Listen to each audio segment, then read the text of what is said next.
if Virtus.Pro will take the final slot at TI11. One team's hopes will be crushed and the other team will be on cloud 9. Denog, we heard the panel, what they had to say about game one. A way to be able to shuffle lane in mid as well. So he does that. That was the flag bearer creep as well, just going down. So losing out a little bit on that net worth, essentially doing what Mickey just did to him with pushing the wave in.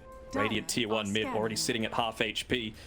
So it's so close. Tiny little changes like that sentry ward, if it wasn't up top to scout out GPK's movement, sure, Mickey would have been able to get the same amount done in the mid lane, but Matu probably would have died. Would have had to make that walk of shame back, maybe even go back into the jungle, which, as we've been saying, lifestealers really don't want to do. 50-50 goes Mickey's way, gets a regen, nothing too crazy. Will help with the farm. A bit lucky considering GPK had the ultimate advantage.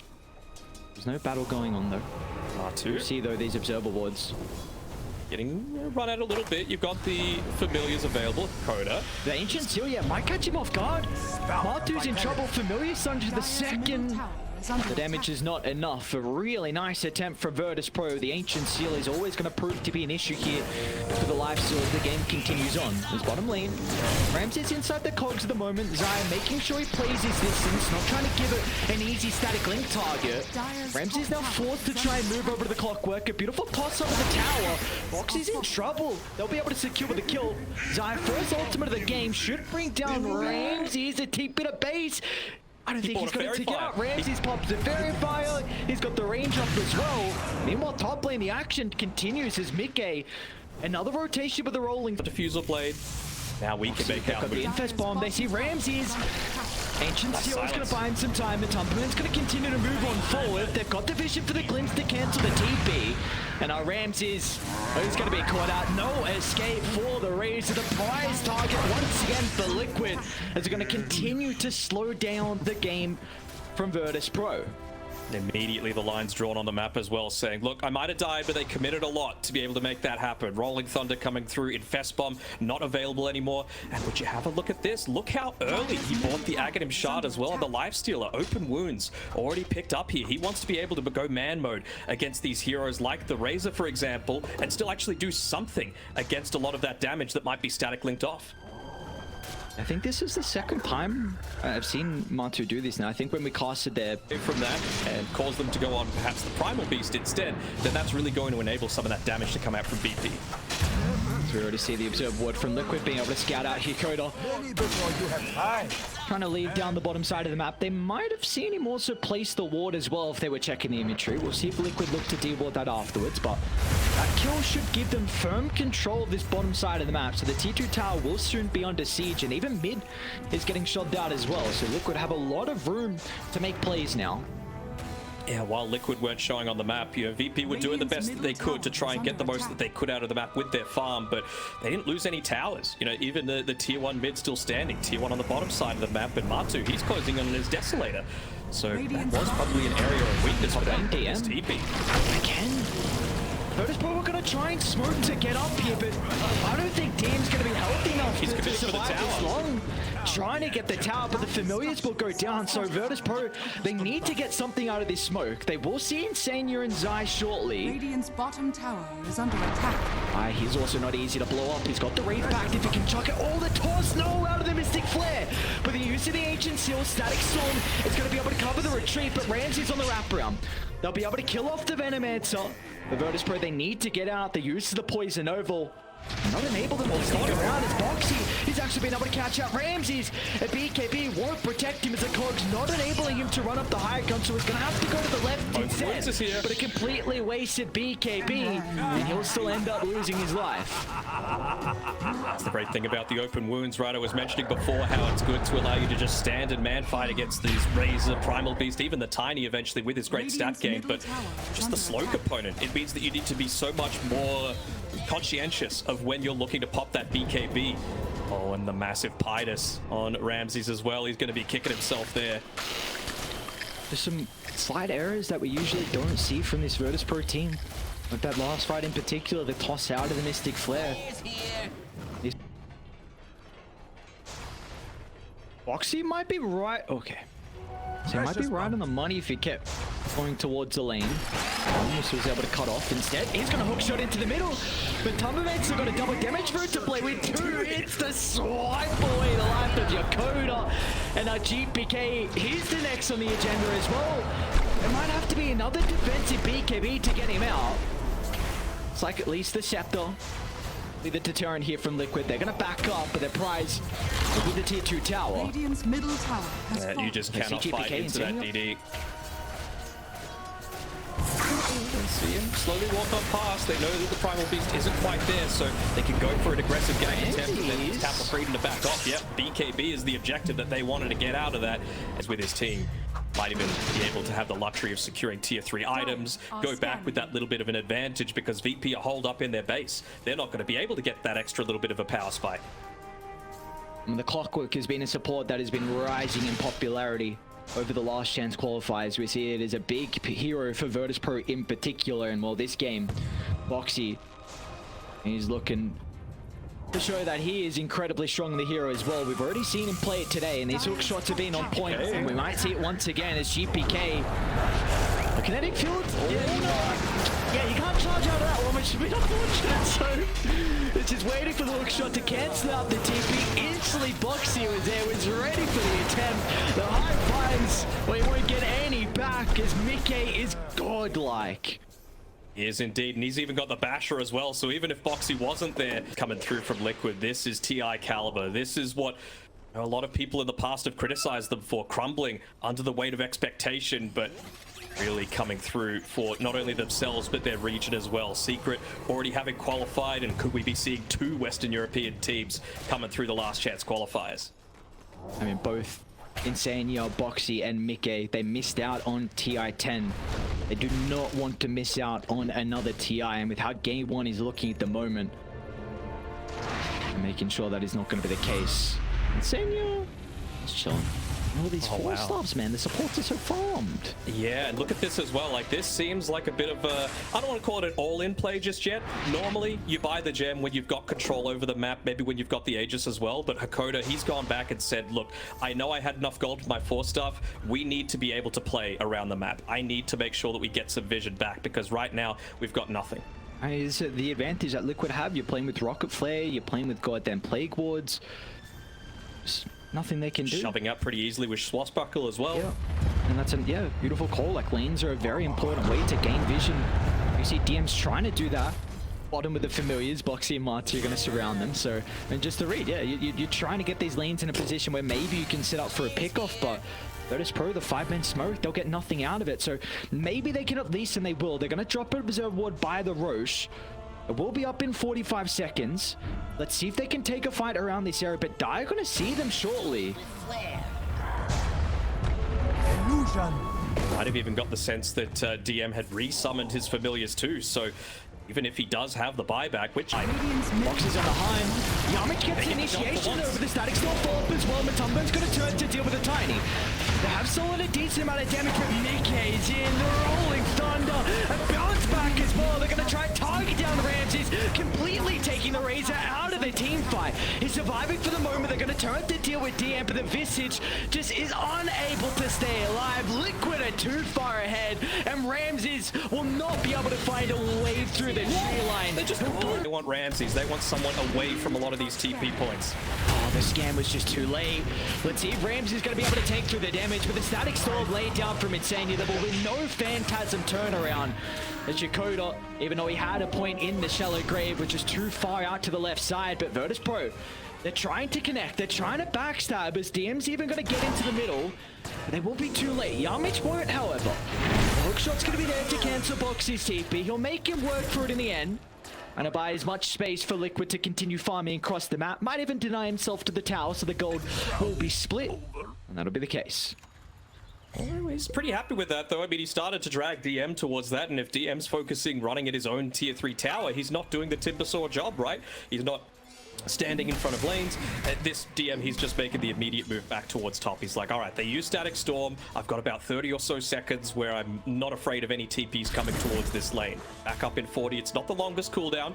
You got to make every single moment count, especially when you've got that siege creep still available, and they used the glyph previously on Team Liquid for that push. So I want to see DM perhaps get some assistance come through from the rest of his team, but Mitke with the solo kill.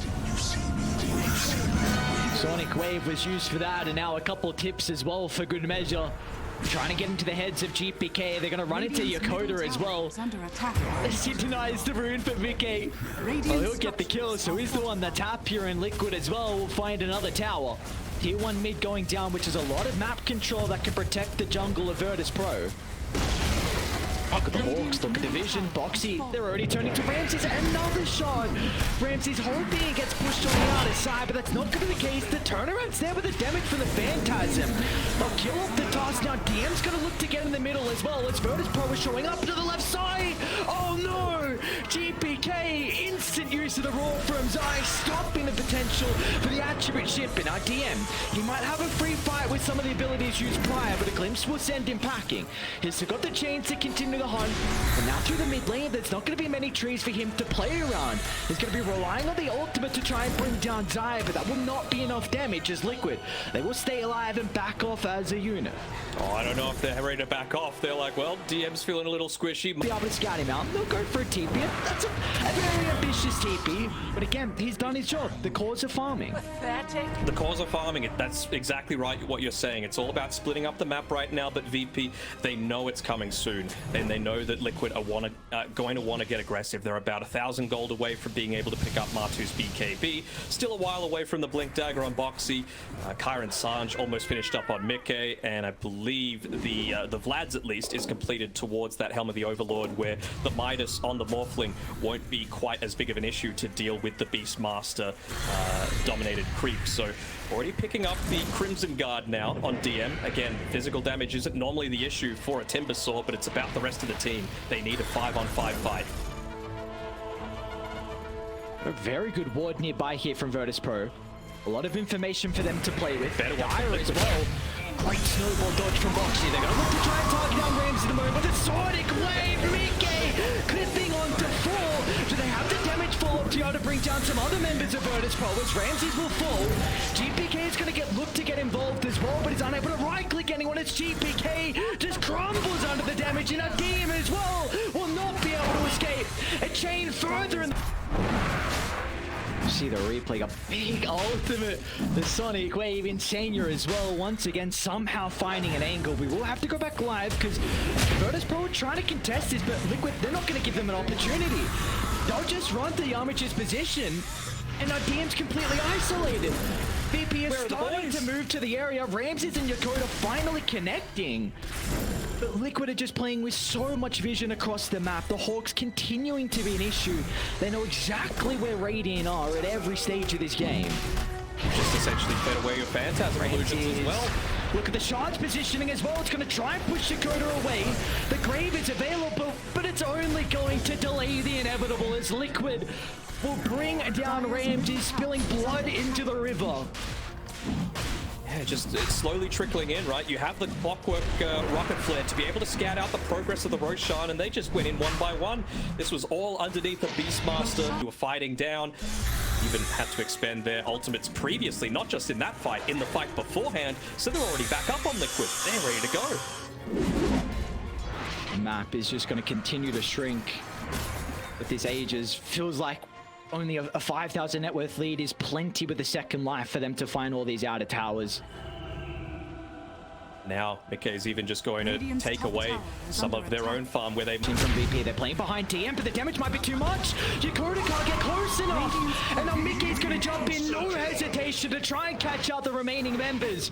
As VP, they need to TP out, and we'll be able to make it. Cut their losses, made sure not to feed through anyone else that was unnecessary, and that's just another one of those instances. The shallow grave, just the 2 points in it so far. But it does feel like Liquid, they're wanting to go to be solid. Here. Okay. Goes for a solo kill. The TP is going to have to cancel that. And that's the gem. No. I think I might have tried to steal the gem over from Insania. Oh boy. That's a big kill. He didn't use the TP. And the Hawks as well. Look at Yovich just putting his body on the line. The Cogs in such an awkward position. He'll try and TP, but the cancel will be there thanks to the damage. But again, the lanes, they're looking fairly good for VP. Top side, all the way pushed in. Mid lane, pushed in at the same time. And GPK, DM, taking back the outpost, trying to get some of these neutral items. And pushing out bottom lane is the next on their priority list as well. So VP doing a fantastic job at, again, dodging it out. It's still a 10k net worth lead, don't get me wrong. But avenues are there for the comeback. Another rune for Mickey. Radiant Got that level 20. Oh, it's a quick Roche respawn though. Just another 10 seconds away, and GPK, he's still about 1,000 away from being able to pick up that BKB. That could be enormous. Sometimes Ice Frog, Mr. Lizard, as I like to call him, does smile on teams in certain crucial situations, and this time around it's going to be Liquid. Being able to secure that second Roche, get the Aghanim shard through. Not sure who they want to give it on. Maybe the dive bomb for the Beast Master. You've already picked it up on the clock. Too fast. Oh no. Dire's bottom Flesh guarded it. They smoked as well instantly, but it's just going down too quick. Second Roche uncontested, and Ages onto Martu. If he could find Insania, that would be huge. Okay. He's going to try and follow up as well with a jump in. Fast The fingers. Sans. Not going to be there thanks to Ramsey's use of the BKB. Martu even trying to chuck his own as well. They're going to commit in the middle, but Yamage clogs to block it, but the damage follow-up isn't there. They need to wait for the BKB, but the members are falling lower and lower. As a Sonic Wave flipping onto multiple heroes. Ramsey's kept alive for the moment thanks to the use of the Grave, but it will not be enough for him to sustain through the damage. As Virtus.Pro, they need to buy back onto multiple members, but they will not be able to catch up as Liquid retreat out of the area, and all they lose is Zai. All they lose is Zai indeed. 2 buybacks expended, still a kill onto Ramses, and they hold onto that Aegis. So you're going to be able to get into your own Lincoln Sphere soon, and just to prevent that quick initiation coming through from Ramses there. Martu incredibly fast on the fingers. It's hard to imagine that this is a guy that said after this TI, I'm about to retire. He's a top 5 player still on the leaderboards, and I mean, the fingers are just as good as when he was back in his prime.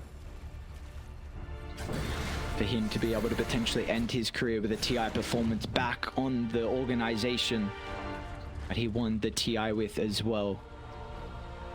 An incredible storyline that would be for himself and Liquid with a 15,000 net worth lead. They've still got plenty of time with the Ages to work with. They want to be the party poopers though on VP. They're not giving this one up. They've been a little bit known for the early GG. Not this time around. You lose this one, you're out. They'll be giving it all they got, but BKB's now back up. Still plenty of time left on that Aegis. Lincoln Sphere available for Martu means that he could pop the BKB that little bit later. Rangers will see the attempt. The Hawk Scouts out that instant use of the Phantasm. They won't get an angle in. They're just going to retreat on Liquid. They see the replicate soul, but Ramsey's jumping in the middle and into the turnaround. A Gravel binds in time, but Mickey again. A gigantic Sonic Wave is in the middle of the team fight, but a BKB protects him for the moment, and Liquid now have firm control of Virtus.Pro's base. They'll drag back Ramses. No buyback here for the Cloud side, and Box is in once again with a double snowball, clipping out DM. They've almost booked their ticket. One more team fight. No buybacks here from Virtus.Pro. Is there going to be another one? There might not be another team fight. This is it. You get a Luna into the base, and you just watch those glaives bounce around back and forth, side to side. But have they done it? GG! They have. Oh, They've done it. no. 2 Western European teams.